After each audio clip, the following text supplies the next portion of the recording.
সোহাগবালার ব্যাধিটি বড় বিচিত্র। মানুষের স্থূলত্বেরও তো একটা সীমা আছে, কিন্তু সোহাগবালার ক্ষেত্রে সব কিছুই সীমা ছাড়িয়ে গেল। প্রত্যেক দিনই সে বেশি মোটা হচ্ছে। যৌবনে সোহাগবালা অসুন্দরী ছিল না, বরং ফর্সা, চোখ, নাক, ঠোঁটই সবই গোল গোল। কিন্তু তার স্বামীর প্রতিপত্তি বাড়বার সঙ্গে সঙ্গে পাল্লা দিয়েই যেন তার শরীর স্থূল হতে লাগলো। একটা বয়সের পর মানুষ আর দৈর্ঘ্যে বাড়ে না, কিন্তু সোহাগবালার প্রস্থ বাড়তে লাগলো অস্বাভাবিকভাবে। তার একখানি হাত যেন এক একজন মানুষের শরীরের সমান, বক্ষের ওপর দুটি দোদুল্যমান অলাবু। তার পা দেখে একসময় মনে হতো ভীমের গদা, এখন মনে হয় ভীমও বুঝি এত বড় গদা তুলতে পারতেন না। মোটা হওয়ার সঙ্গে সঙ্গে বেশি ফর্সাও হচ্ছে সে, রং একেবারে ফেটে পড়ছে। দুখানি শাড়ি একসঙ্গে জোড়া দিয়েও তার শরীরে ঘের পায় না। তার নিতম্ব এতই বড় যে হস্তিনী বললেও কম বলা হয়। শরীরে বস্ত্রও সে রাখতে পারে না, সব সময় তার অসম্ভব গরম বোধ হয়। এক এক সময় জ্বলে গেল, অঙ্গ জ্বলে গেল গো বলে চেঁচায়। দিবাকর তার স্ত্রীর চিকিৎসার কম চেষ্টা করেনি, কিন্তু ডাক্তার বদ্যি কেউ তার রোগ ধরতে পারলে না। নিরাময় করা তো দূরস্থান। কিছুদিন আগেও সোহাগবালাকে দুজন দাসী দুদিক থেকে ধরে ধরে নিয়ে গিয়ে দরদালানে একটি জল চৌকির উপর বসিয়ে দিত। সেখানে বসে বসে সোহাগবালা চালাতো তার রাজ্যপাট। এ গৃহে সব দাসদাসী তার অধীনে। ঘি, তেল, চাল, ডাল থেকে শুরু করে মাছের মুড়োর হিসেব পর্যন্ত তার নখদর্পণে। তারপর এক সময় সোহাগবালার চলৎ শক্তিও নষ্ট হয়ে গেল। তার উরুদ্বয়ের মধ্যে আর ব্যবধান রইল না। হাঁটতে গেলেই উড়ুতে উড়ুতে ঘর্ষণ হয়, চামড়া ছিঁড়ে রক্ত বেরিয়ে যায় পর্যন্ত। শেষ পর্যন্ত সোহাগবালাকে স্থায়ীভাবে শয্যা নিতে হলো। পালঙ্কের ওপর শুয়ে থাকে যেন একটি জীবন্ত মাংসের পাহাড়। সব দাসদাসীরাই পালা করে সোহাগবালার সেবা করে। তাদের মধ্যে ঠাকুমণির স্থান একটু বিশেষ ধরনের। ঠাকুমণি আসে রাত্রে এবং তাকে সেবা করতে হয় সোহাগবালা আর দিবাকর দুজনকেই। দিবাকরের বয়স এখন 60 পেরিয়ে গেছে, তবু তার শরীরে ক্ষুধা একটুও মরেনি। চলাফেরার ক্ষমতা হারিয়ে সোহাগবালা এখন যেন শিশুর মতন অবুঝ হয়ে গেছে। দিবাকরকে সে সব সময় চোখে চোখে রাখতে চায়, তাই এখন আর চক্ষু লজ্জার বালাই নেই। ওই এক পালঙ্কেই দিবাকর আর সোহাগবালার মাঝখানে ঠাকুমণিকে মাঝে মাঝে শুতে হয়। দিবাকর যখন ঠাকুমণিকে সবলে আঁকড়ে ধরে, তখন সোহাগবালা তার বিরাট চক্ষু দুটি মেলে ড্যাব ড্যাব করে চেয়ে থাকে। ঠাকুমণি যথোচিতভাবে দিবাকরের সেবা করার পর উঠে যাবার সময় সোহাগবালা তাকে জিজ্ঞেস করে, হ্যালা, ঠিক মতন যত্ন করেছিস তো? আগে চান করে এইছিস? গায়ে পাটা ঠেকে গেছে? নে বাবুর পায়ে ধুলো নে, তারপর যা আবার চান করে আয়। তারপর সে ব্যাকুলভাবে স্বামীকে প্রশ্ন করে, হ্যাঁ গা, তোমার শরীর গতিক ভালো আছে? মাথার ধাতু ঠান্ডা হয়েছে? তোমার সুখ হয়েছে? বলো না, তোমার সুখের জন্য তুমি যা চাও। আহা, সিঁথে সিঁদুর নিয়ে যেন আমি যেতে পারি। তোমার মতন পতি পেয়েছি, আমার কত বড় ভাগ্যি। বলতে বলতেই সোহাগবালা কাঁদতে শুরু করে। সোহাগবালার মৃত্যুর পর 4 জনে তার খাট বয়ে নিয়ে যেতে পারল না। বড় খাট বানিয়ে তার তলার দিকে বাঁশ বেঁধে 10 জন সব বাহুকে কাঁধ দিতে হলো। বড় সুখের ভাগ্য নিয়েই মরল সোহাগবালা। তার মুমূর্ষু দশার খবর পেয়ে এবারে কর্ত্রী স্বয়ং বিম্ববতী এসেছিলেন তাকে দেখতে। গত 8-10 বছরের মধ্যে ওপরতলার বাবুদের কেউ ভৃত্যমহলে আসেনি। বিম্ববতী তার ঠোঁটে কয়েক ফোঁটা গঙ্গা জল দিয়ে বলেছিলেন, আহা, সত্যি লক্ষ্মী, ও ঠিক স্বর্গে যাবে। তিনি নিজের একটি বহুমূল্য গরদের শাড়ি দিলেন মৃতদেহ ঢেকে দেওয়ার জন্য। সোহাগবালার মৃত্যুর পর দরদালানের শূন্য চৌকিতে ঠাকুমণি বসতে লাগলো। এ ব্যাপারে কেউ কোনো প্রশ্ন পর্যন্ত তুলল না। সোহাগবালার স্থান যে ঠাকুমণি গ্রহণ করবে এ যেন স্বতঃসিদ্ধ। ঠাকুমণি শুধু যে দিবাকরের নেক নজরে আছে তাই তো নয়, তার ছেলে দুলালচন্দ্র এ বাড়ি ছোটবাবুর পেয়ারের ভৃত্য। না, ভৃত্য বলা ভুল হলো। দুলালচন্দ্রের স্থান ভৃত্যের চেয়ে কিছুটা উঁচুতে। সে ছোটবাবুর সর্বক্ষণের সঙ্গী। সে কিছুটা লেখাপড়াও জানে এবং সে ভৃত্যমহলে থাকে না। ঠাকুমণির যৌবনও এখন পশ্চিম গগনে হেলতে শুরু করেছে। শরীর কিছুটা ভারভাত্তিক হয়েছে। কোন শেকড় বাকড় বেটে খেলে গর্ভনাশ হয়, কিংবা কোনো মূর্খ দাসী 5 মাসের পোয়াতি হয়ে গেলে কোন দেয়াসিনীর কাছ থেকে নির্ভরযোগ্য ওষুধ আনাতে হয়, তাও সে সব জানে। কোনো অল্প বয়সিনী সমর্থ দাসী কাজে ভর্তি হলে তাকেও সে 2-1 দিবাকরের কাছে পাঠায় সেবার জন্য। 3 বছর আগে ঠাকুমণি দুলালচন্দ্রের বিবাহ দিয়েছে, কিন্তু ছেলে বউ নিয়ে ঘর করার সুখ তার কপালে নেই। ইদানিং দুলালচন্দ্র তার মাকে আর গ্রাহ্য করে না। মায়ের দিকে সে ঘৃণার চোখে তাকায় এবং তার মা যে একজন সামান্য দাসী এই পরিচয় দিতে সে লজ্জা পায়। নবীন কুমারকে যখন একজন সাহেব শিক্ষক পড়াতো, তখন সাহেবকে যাতে বাড়ির মধ্যে ঢুকতে না হয় সেই জন্য বাগানে একটি পাকা সুদৃশ্য পড়ার ঘর নির্মিত হয়েছিল। সেই ঘরটি এখন দুলালচন্দ্রকে দেওয়া হয়েছে। সেখানে সে সস্ত্রীক থাকে। আর দুলালচন্দ্রের বউটিও বড় আদুরি। শাশুড়ির যত্ন করার কথা সে একবারও মনেও আনে না। সব সময় সেজে গুজে পটের বিবিটি হয়ে বাগানে নেচে বেড়ায়। সম্প্রতি তার একটি পুত্র সন্তান হয়েছে। ঠাকুমণি ছেলের ব্যবহারে আঘাত পায়।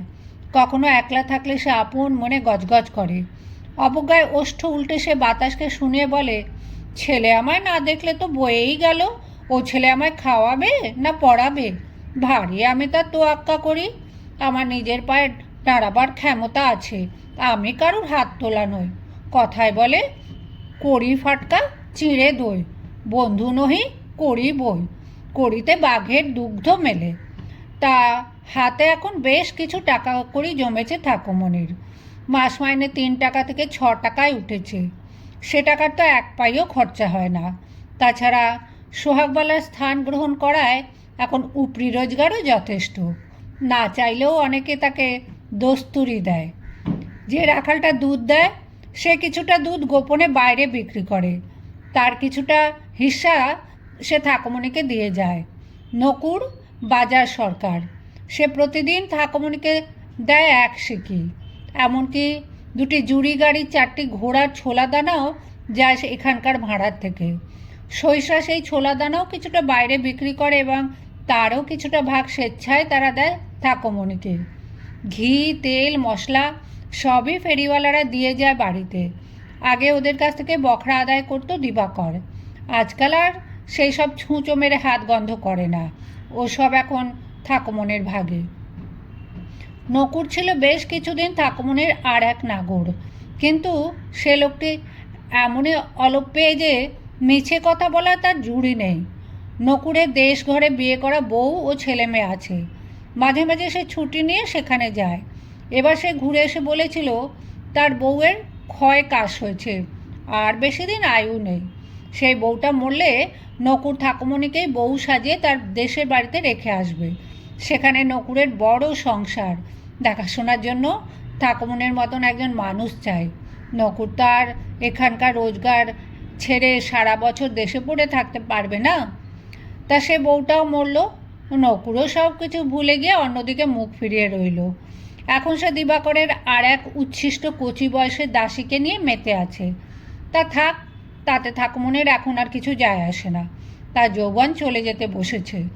এখন পুরুষ মানুষরা তার দিক থেকে মুখ ঘুরিয়ে নেবেই, এটা সে জেনে গেছে। তবে নকুর যদি তাকে 2-1 দিন সিকি দিতে ভুলে যায়, অমনি সে ক্যাঁক করে চেপে ধরে। গলা খড়খড়িয়ে সে বলে, আয় নেকড়ো, আজ কত মাছ এনেছিস দেখি? এই এই তো 10-এর। কাকে বুঝোচ্ছিস? আমি কানা? দেখি পাল্লায় চাপা, পাল্লায় চাপা হারামজাদা মিনসে। কথায় বলে, অতিবার বেরো না কো, ঝড়ে পড়ে যাবে। অতি ঝাড় হয়েও না কো, ছাগলে মুড়োবে। বেশি নোলা হয়েছে, তাই না? সোহাগবালার কাছ থেকে অবিকল এইসব কথাগুলি মুখস্থ করে রেখেছে ঠাকুমণি। যথাস্থানে ব্যবহার করে।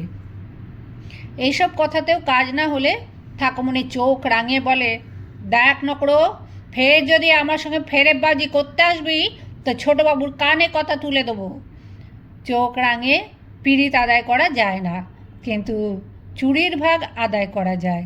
তাছাড়া ঠাকুমনির হাতে আছে এই তুরুপের তাস। সকলে জানে যে ঠাকুমনি ইচ্ছে করলেই দিবাকরকে এড়িয়ে তার পুত্র মারফত এ বাড়ির ছোটো কর্তার কাছে নালিশ জানাতে পারে। আর ছোটো কর্তা তো দুলালের কথায় ওঠেন বসেন। আর কিছুদিন মধ্যে দুলালি যে দিবাকরের জায়গা দখল করে নেবে তাতে কারুর কোনো সন্দেহ নেই। ঠাকুমনির ছেলে তার মাকে ভক্তিছেদ্দা করে কিনা সে খবর তো সবাই রাখে না। স্বগ্রামে দিবাকরের বিশেষ প্রতিষ্ঠা আছে। এতকাল সিংহবাড়িতে গোমস্তাগিরি করে সেই টাকায় সে নিজে বাড়ি বানিয়েছে, জমি কিনেছে, পুকুর কাটিয়েছে, মন্দির প্রতিষ্ঠা করেছে। এখন চাকরি গেলেও তার কিছু যায় আসে না। কলকাতা ছেড়ে নিজের বাড়িতে গিয়ে বুড়ো বয়সটায় বহাল তবিয়েতে পায়ের ওপর পা তুলে থাকবে। দিবাকর চাঁচাছোলা ধরনের মানুষ। ঠাকুমনিকে সে কখনো কোনো মিথ্যে আশ্বাস দেয়নি। এমনকি শয্যা সঙ্গিনীকে সে কখনো কোনো নরম আদরের বাক্যও বলে না।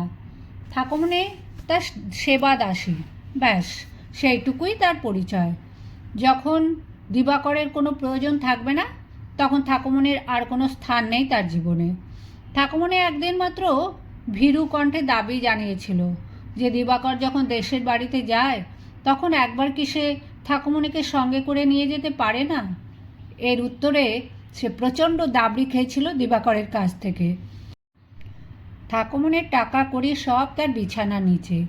মাঝে মাঝে সে রাত্রিবেলা পিদিম জেলে গুনতে বসে। বারবার গুনেও আশ মেটে না। একসময় সে গুনতেই জানত না। স্বামী ও পুত্রকন্যার হাত ধরে যখন সে এই শহরে আসে তখন 2 আর 2 কত হয় সে ধারণাও ছিল না তার। সেসব কত কাল আগেকার কথা। সেসব দিনের কথা আর ঠাকুমনির মনেই পড়ে না প্রায়। কেমন যেন আবছা স্বপ্নের মতন। দুপাশে 2টি তাল গাছের মাঝখানে ছিল তাদের মাটি লেপা খড়ের চালে ছাওয়া বাড়ি। একদিন জমিদারের নায়েব এসে সে বাড়িতে আগুন জ্বালিয়ে দিল। স্বপ্নের মধ্যে সেই আগুনও এখন নিভে গেছে। এখন ঠাকুমনি গোনাগুনতিতে চৌকস, গোনে আর ভাবে, এত টাকা, এই টাকা তাকে যক্ষের মতন আগলাতে হবে। টাকার উপর শুয়ে শুয়ে ঠাকুমনি আজকাল একটি নতুন স্বপ্ন দেখে। দক্ষিণ 24 পরগনায় দিবাকর যেখানে বাড়ি বানিয়েছে, পুকুর কেটেছে, ঠিক সেই গ্রামে কিংবা তার পাশের গ্রামে ঠাকুমনিও একটা বাড়ি বানাতে পারে না? বাড়ি, পুকুর, চাষের জমি যদিও এখনও পুরোপুরি দেয়নি, কিন্তু ঠাকুমনি জানে আর কিছুদিন পর দিবাকর তাকে ছুঁড়ে ফেলে দেবে। সে নিজে থেকে গায়ে পড়া হতে গেলেও সে তাকে ছুঁতে চাইবে না। এ বাড়ির বয়স্কা দাসীদের কি অবস্থা হয় তা তো এই বছরে ঠাকুমনি কম দেখেনি। গতরের জোর কমে গেলেই যেন একটা যাই যাই রব উঠে যায়, আর সকলে নানা ছুতোয় গলা ধাক্কা দিতে শুরু করে। অন্যের জিনিস ভাঙলেও দোষ হয় তার। অন্য কেউ চুরি করলেও তাকেই চোর অপবাদ নিতে হয়। তারপর একদিন কাঁদতে কাঁদতে বিদায় গ্রহণ। বাড়ির কর্তাদের কাছে করুণা ভিক্ষা করেও কোনো লাভ নেই, তাদের কাছে পৌঁছনোই যায় না। তাছাড়া দাস দাসীদের নিয়োগ বা বিতরণের ভার সম্পূর্ণ তো দিবাকরের উপর। কর্তারা এই নিয়ে মাথা ঘামান না। কেউ কখনো কিছু বলতে গেলে বিরক্ত হন। ঠিক মতন কাজ না পেলে কর্তারা দিবাকরের কাছেই জবাবদিহি চাইবেন। অনেক বৃদ্ধা দাসীকে ছেঁড়া কাপড়ের পুঁটুলি নিয়ে নিঃসম্বল অবস্থায় চলে যেতে দেখেছে ঠাকুমনি। কোথায় যায় তারা? গো ভাগাড়ের মতন কোথাও কি মানুষ ভাগাড় আছে?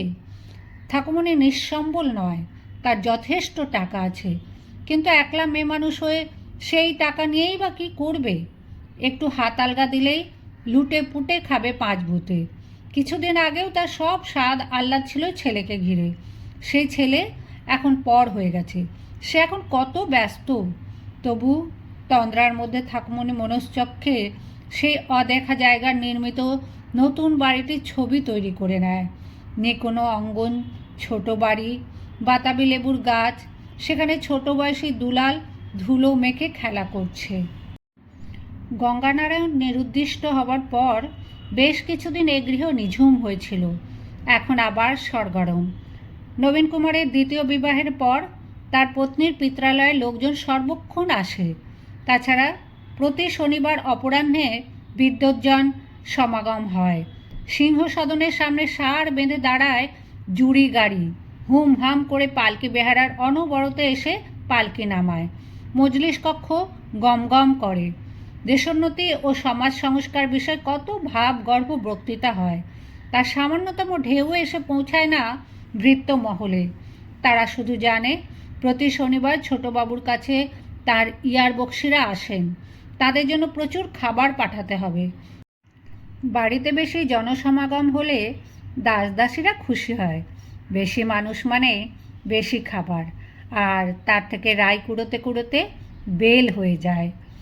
দুপুরের দিকে যখন হাতে বিশেষ কাজ থাকে না, তখন ঠাকুমনি এক পা করে বাগানের মধ্যে তার ছেলের ঘরের সামনে গিয়ে দাঁড়ায়। অধিকাংশ দিনই দরজা ভেতর থেকে বন্ধ থাকে। ঠাকুমনি যখন ডাকে, অ বৌমা, আমার বাপধন ঘুমিয়ে আছে নাকি?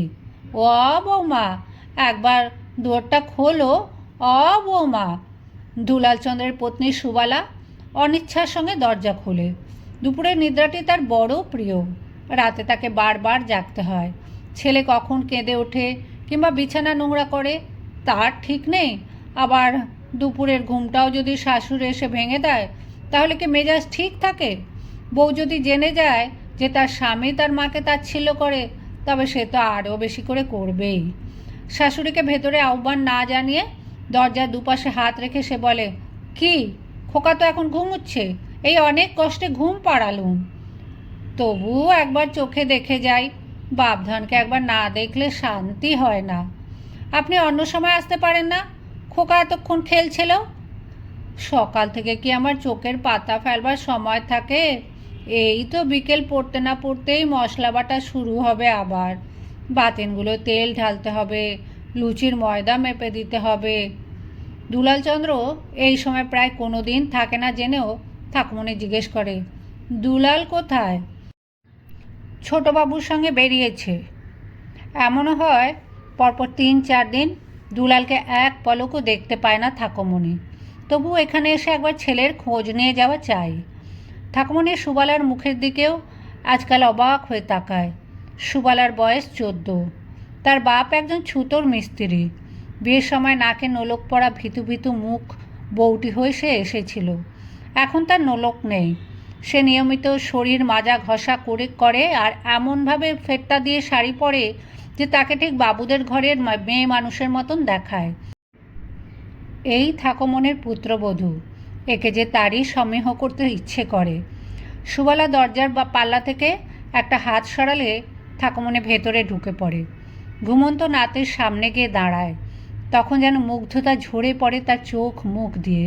সে বলে, আহা হা হা, আমার বাপধন কি সুন্দর, ঠিক চাঁদের পাড়া মুখখানি। চোখ দুটো দেখেছ বৌমা, ঠিক দুলালের মতন। মনের ভুলে নাতিকে সেই সময় কোলে তুলে নিতে গেলে সুবালা হাহা করে ওঠে, ওমা, ও কী করছেন? এক্ষুনি জেগে যাবে আর অমনি চেঁচাবে। কাঁচা ঘুম ভাঙলেই এমন চেঁচায়। অপরাধীর মতন মুখ করে হাত সরিয়ে নেয় ঠাকুমনি। ঘুম ভেঙে গেলে সে বুঝি আবার ঘুম পাড়াতে জানে না? সে বুঝি ছেলে মেয়ে মানুষ করেনি? যত আদিক্ষেতা! একটু গম্ভীরভাবে সে বলে, বুকের ওপর হাত দিয়ে আছে, হাত দুটো পালিশে পাশে নামিয়ে দাও বৌমা। বেটা ছেলে মানুষের বুকে হাত দিয়ে ঘুমোতে নেই, তাতে ইছলি বিছলি স্বপ্ন দেখার অভ্যেস হয়। পুত্রবধূর সন্তান হবার সময় ঠাকুমনি বড় আশা করেছিল রাত্রে সে তার নাতিকে কোলের কাছে নিয়ে ঘুমোবে। সে আশা তার বৃথা গেছে। সুবালা এক মুহূর্তের জন্য ছেলেকে কাছছাড়া করতে চায় না। দৈবাৎ একটা দুপুরে দুলালচন্দ্রের সঙ্গে দেখা হয়ে যায় ঠাকুমনির। মায়ের সঙ্গে দেখা হলেই দুলাল মুখখানায় রাগ রাগ ভাব ফুটে থাকে, ভালো করে কথাই বলতে চায় না। ঠাকুমনি যেন বুক ফেটে যায়। তার খুব ইচ্ছে করে দুলালের সারা গায়ে হাত বুলিয়ে জিজ্ঞেস করে, তুই কেমন আছিস দুলে? ওরে, তোর জন্য যে আমার মন পড়ে, তুই বুঝিস না। কিন্তু এসব বলা হয় না। মাকে দেখলেই দুলাল শটান গিয়ে শুয়ে পড়ে চোখ বুজে। মনে হয় যেন ইচ্ছে করে নাক ডাকে। ঠাকুমনি মনে মনে কাতরভাবে বলে, ওরে, আমার উপর তোর এত রাগ কেন? আমি কী দোষ করেছি তোর কাছে? যদি কিছু পাপ করে থাকি সে তো তোরই জন্যে। তুই যখন ছোটটি ছিলিস তখন তুই যাতে ভালো থাকিস, তুই যাতে ভালো করে খেতে পড়তে পাস, সেই জন্যই তো আমি। একদিন ঠাকুমনি দুপুরে দুলালকে সদ্য বাড়ি ঢুকতে দেখে তার মুখোমুখি গিয়ে বলল, দুলে, তোর সঙ্গে আমার কটা কথা আছে। দুলাল অন্যদিকে ঘাড় ঘুরিয়ে গম্ভীরভাবে বলল, কি? বলছি কি, ভালো করে বস না। বৌমা, তুমি এসো, তুমিও শোনো। দুলাল মুখ ঝামটা দিয়ে বলল, কি বলবে জলদি বলো, আমার একটু বাদেই আবার ছোটবাবুর সঙ্গে বেরোতে হবে। ঠাকুমনি খুশির সংবাদ দেবার মতন উদ্ভাসিত মুখে বলল, বলছি কি, আমার হাতে বেশ কিছু টাকা জমেছে, সেই টাকা দিয়ে কোনো গাঁয়ে গিয়ে একটা ছোটোখাটো বাড়ি কিনলে হয় না? দুলাল বলল, গায়ে বাড়ি কিনবে? কেন, কি হবে? বাহ, আমাদের একটা নিজের বাড়ি থাকবে না? সারা জীবন পরের বাড়ি কাটাবো। গায়ের বাড়ি কিনবে? সেখানে থাকবে কে? কেন, আমরা সবাই মিলে থাকবো। গায়ের বাড়িতে গিয়ে থাকবো, আর খাবোটা কি, লবডঙ্কা? বলছি একটু মন দিয়ে শোন। আমার যা টাকা আছে তা দিয়ে একটা ছোট বাড়ি আর কয়েক বিঘে ধান জমিও কেনা যায়, আর একটা পুকুর। জমিতে চাষবাস করলেই তো আমাদের খাওয়া পড়া চলে যাবে, সেই ভালো না? কতকাল আর পরের বাড়িতে খেটে খেটে মরবো? আমাদের কেনা নিজের বাড়ি হবে, আমি আর বৌমা বাড়ির কাজ দেখব, আর তুই জমিতে। দু চোখে দারুণ বিরক্তি ফুটিয়ে এবং ধমক দিয়ে দুলাল বলল, আমি মাঠে গিয়ে হাল ঠেলবো? তোমার মাথা একদম খারাপ হয়ে গেছে নাকি? এখানে আমরা কি কষ্টে আছি যে গায়ে গিয়ে চাষাভুষো সাজতে হবে? আমায় ছাড়া ছোটবাবু এক পা চলে না। হ্যাঁ, পাগলের মতো কথা। কলকাতা শহর ছেড়ে গায়ে যাব হেদিয়ে মরতে। তোমার ইচ্ছে হয় তুমি যাও,